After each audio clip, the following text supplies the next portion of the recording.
பெண்களுக்கு வந்து இப்போ சம உரிமை கிடைத்திருக்கு அப்படின்னா நான் அது வந்து ஒரு 100% கிடைத்திருக்குன்னா இல்லைன்னு தான் சொல்லுவேன். உரிமை கிடைச்சிருக்கா அப்படின்னா கண்டிப்பா கிடைச்சிருக்கு.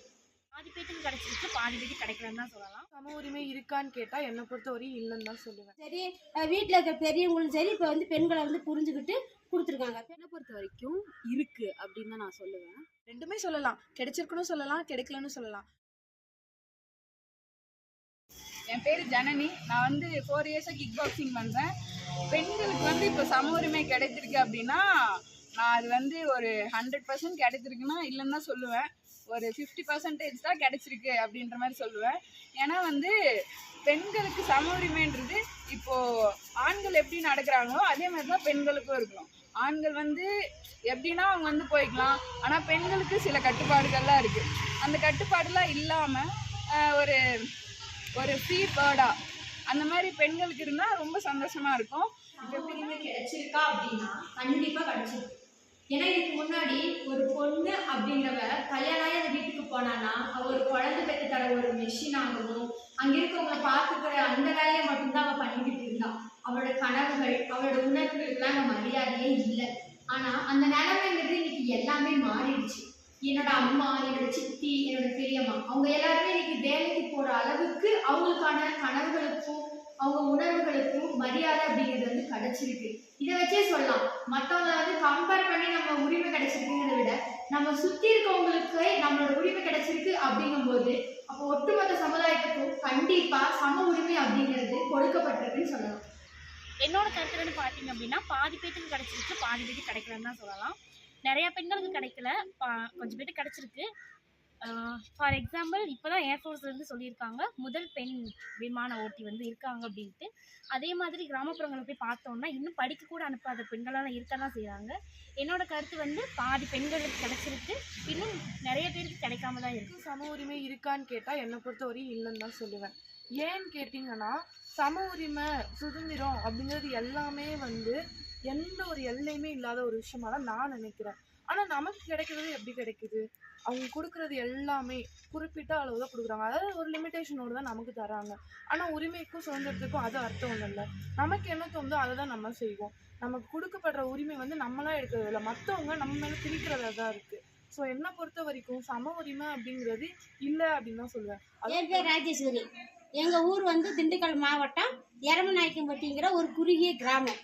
அந்த ஊரில் வந்து நான் பிறக்கும் பொழுது 1978 நான் பிறந்த வருஷ காலத்துலலாம் வந்து பெண்களை படிக்க வைக்கிறதுக்கு வந்து அனுப்புறதுக்கு மிகவும் தயங்குவாங்க.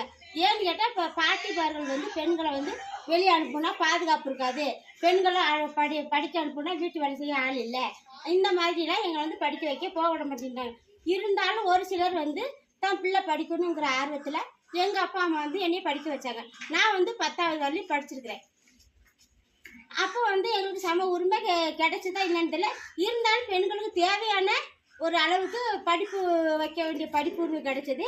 இப்போ இந்த காலத்தில் வந்து ஜென்ரேஷன்களுக்கு வந்து மிகவும் அதிகமாக காலேஜ் வரலையும் படிக்கிறதுக்கு, அதுக்கு மேலே படிக்கிறதுக்கு, விஞ்ஞானத்துக்கு போகிறாங்க, ஏரோப்ளான் ஓட்டுறாங்க, ட்ரெயின் ஓட்டுறாங்க, இந்த மாதிரி நிறைய விஞ்ஞானிகள் ஆகிறாங்க. பெண்கள் வந்து இப்போ ஆண்களுக்கு மேலே 1 மடங்கு அதிகமான இடத்துலேருந்து பெண்கள் வந்து சாதனை படிக்கிறாங்க. இந்த அளவுக்கு வந்து சம உரிமை வந்து பெண்களுக்கு அரசாங்கம் சரி, வீட்டில் இருக்க பெரியவங்களும் சரி இப்போ வந்து பெண்களை வந்து புரிஞ்சுக்கிட்டு கொடுத்துருக்காங்க. பெண்களுக்கு முக்கியமான என்னென்ன தேவைகளோ அதுக்கு வந்து பெற்றோர்களும் சப்போர்ட் பண்ணுறாங்க, சமுதாயமும் சப்போர்ட் பண்ணுது. ஹரிணி, பெண்களுக்கு சம உரிமை இருக்குதா இல்லையா அப்படின்ற ஒரு கொஸ்டின் ரைஸ் பண்ணும்போது என்னை பொறுத்த வரைக்கும் இருக்கு அப்படின்னு தான் நான் சொல்லுவேன். ஆக்சுவலி இந்த கொஸ்டின் வந்து லைக் மென்ஸ் கிட்ட ரைஸ் பண்ணணும் அப்படின்னு தான் நான் கேட்பேன். ஏன்னா in this world men and women அவங்க கிட்ட தானே நம்ம இந்த கொஸ்டின் ரைஸ் பண்ணுறோம். பேசிக்கலி விமன் கிட்ட தான் நம்ம இந்த கொஸ்டினே ரைஸ் பண்ணுறோம். அப்போ அப்படி இருக்கும் போது விமன்ஸ் வந்து அவங்களுடைய பாயிண்ட் ஆஃப் வியூலேருந்து மட்டும் தான் சொல்லுவாங்களே தவிர மென் கிட்ட யாரும் கேட்க மாட்டாங்க. அப்போ மென் சொல்லும் போது மோஸ்ட் ஆஃப் த மென் அவங்க விமன்ஸ்க்கு சப்போர்ட் பண்ண தான் செய்கிறாங்க. மேபி அவங்க ஃபாதராக இருக்கட்டும், ஹஸ்பண்டாக இருக்கட்டும், கிராண்ட்பாவாக இருக்கட்டும், ஏதோ ஒரு விமனுக்கு வந்து ஒரு பிளேஸ் பண்ணுறாங்களோ அவங்ககிட்ட இந்த கொஸ்டின் ரைஸ் பண்ணிங்கன்னா like it will be very good. இந்த மாதிரி கொஸ்டின் கேட்கும்போது it will be very good அப்படின்னு சொல்லுவேன். என்னை பொறுத்த வரைக்கும் லைக் எங்கள் அப்பா என்னை இப்போ படிக்க விடலை அப்படின்னா நான் இந்த பொசிஷனில் வந்திருக்க முடியாது. இப்போ நான் உங்கள்கிட்ட பேசியிருக்க முடியாது. லைக் என்னோட அச்சீவ்மெண்ட்ஸ் எதுவுமே என்னால் பண்ணியிருக்க முடியாது. ஸோ என்னை பொறுத்த வரைக்கும் என்னோட அப்பா மாதிரி இன்னும் பல்லாயிரக்கணக்கான அப்பா இருக்காங்க, லட்சக்கணக்கான அப்பா இருக்காங்க, கோடிக்கணக்கான அப்பா இருக்காங்க. ஸோ ஒரு சில பேருக்கு நடக்கிற ஒரு விஷயத்தினால பெண்களுக்கு சம உரிமை இல்லை அப்படின்றது யார் சொன்னாலும் என்னால் ஏற்றுக்க முடியாது. லைக் அவங்க கொடுக்காம, அவங்க ஸ்பேஸ் கொடுக்காம நம்ம இவ்வளோ தூரம் வந்தோம்னா வர முடியாது. ஸோ பெண்களுக்கு சம உரிமை இருக்கு. என் பேர் கயல்விழி. பெண்களுக்கு சம உரிமை கிடைக்கப்பட்டிருக்கா இல்லையா அப்படின்னு பார்த்தா ரெண்டுமே சொல்லலாம். கிடைச்சிருக்குன்னு சொல்லலாம், கிடைக்கலன்னு சொல்லலாம். கிடைச்சிருக்கு அப்படின்னு சொன்னால் ஒரு காலத்துக்கு அப்புறம் பெண்களுக்கு நிறையவே இங்கே உரிமை கிடைச்சிருக்குன்னு சொல்லலாம். கிடைக்கலன்னு சொல்லக்குள்ள இங்கே யாருக்கும் சமமாக கிடைக்கலன்னு சொல்லலாம். ஆண் பெண்ணுக்கும் சமமாகவும் கிடைக்கல. ஒரு பெண் முன்னேறான்னா அவள் கூட இருக்க இன்னொரு தோழியுமே முன்னேறான்னு இங்கே சொல்ல முடியாது. இங்கே யாருக்குமே எதுவுமே சமமாக கிடைக்கலங்கிறது தான் என்னோட கருத்து. கிடைச்சிருக்கு அப்படின்றக்குள்ள இருந்ததுக்கு இப்போ நிறையவே எல்லாருமே வந்திருக்காங்க. ஒரு ஃப்ளைட் ஓட்டுறதா இருக்கும் சரி, ஒரு கப்பல் ஓட்டுறதா இருக்கும் சரி, இல்லை ஒரு நாசாவில் போய் இருக்கிறதா சரி, இல்லை விண்வெளியில் பயணம் செய்கிறதா இருந்தாலும் சரி, ஒரு பெண்கள் எல்லா இடத்துலையுமே இருக்காங்க. ஆனால் கிடைக்கல அப்படின்றது மட்டும் இங்கே யாருக்குமே சம வாய்ப்பாக கிடைக்கலங்கிறது தான் ஒரு கருத்து. ஒரு பெண் வெளியே போகிறான்னா அவளுக்கு இன்னுமே ஒரு பாதுகாப்பு இல்லாத சமூகமாக தான் இருக்குது. ஆண்கள்கிட்ட இருந்தும் சரி, சக பெண்கள்கிட்ட இருந்தும் சரி, ஸோ அந்த சமூகத்தில் இருந்தும் சரி, அவங்க பார்வையிலிருந்து அவங்களால தப்ப முடியல, இங்கே இருக்க ஒரு காட்டு மிராண்டி உலகத்துலேருந்து அவங்களால தப்ப முடியலங்கிறது தான் என்னோட கருத்து.